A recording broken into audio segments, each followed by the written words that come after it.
নফল ইবাদতের মধ্যে অন্যতম ফজিলতপূর্ণ নামাজ হল সালাতুত তাসবিহ। হাদিসে এই নামাজের বিশেষ মর্যাদার কথা উল্লেখ রয়েছে।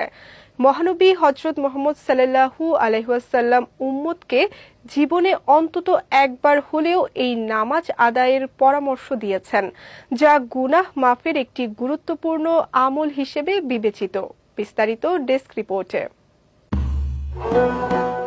নফল ইবাদতের মধ্যে অত্যন্ত ফজিলতপূর্ণ একটি নামাজ হল সালাতুত তাসবিহ। সালাতুত তাসবিহ অর্থ তাসবিহ পাঠের নামাজ। হাদিসে এই নামাজের বিশেষ মর্যাদা ও ফজিলতের কথা উল্লেখ করা হয়েছে। রাসূলুল্লাহ সাল্লাল্লাহু আলাইহি ওয়াসাল্লাম তার চাচা হযরত আব্বাস ইবনে আব্দুল মুত্তালিব রাদিয়াল্লাহু তাআলা আনহুকে এই নামাজ আদায়ের প্রতি বিশেষভাবে উৎসাহিত করেছিলেন।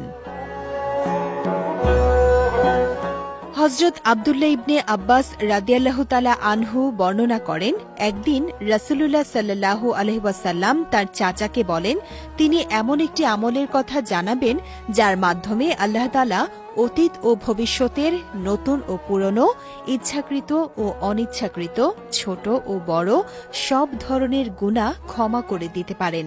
এরপর তিনি সালাতুত তাসবিহের কথা উল্লেখ করেন এবং বলেন, সম্ভব হলে প্রতিদিন একবার, না হলে প্রতি সপ্তাহে একবার, তাও সম্ভব না হলে প্রতি মাসে একবার, এরপর প্রতি বছরে একবার এবং সেটিও সম্ভব না হলে জীবনে অন্তত একবার এই নামাজ আদায় করতে।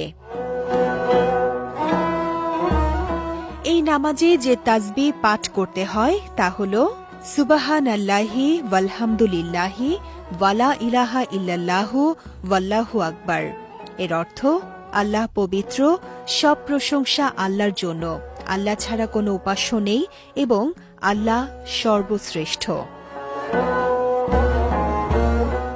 সালাতুত তাসবিহ 4 রাকাতের নামাজ। প্রতি রাকাতে সূরা ফাতিহার সঙ্গে অন্য একটি সূরা পড়তে হয়। তবে এই নামাজের বিশেষ বৈশিষ্ট্য হল প্রতিটি রাকাতে নির্দিষ্ট নিয়মে 75 বার করে তাসবিহ পাঠ করতে হয়। ফলে 4 রাকাতে মোট 300 বার এই তাসবিহ পড়া হয়।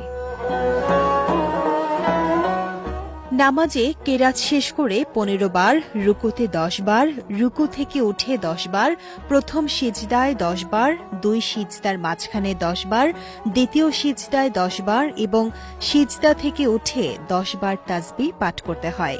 এভাবে প্রতি রাকাতে 75 বার পূর্ণ হয়। আলেমদের মতে সালাতুত তাসবিহ আল্লাহর নৈকট্য লাভ, গুনাহ মাফের আশা এবং আত্মশুদ্ধির একটি গুরুত্বপূর্ণ নফল ইবাদত। তাই সুযোগ হলে জীবনে অন্তত একবার হলেও এই নামাজ আদায় করার চেষ্টা করা উচিত।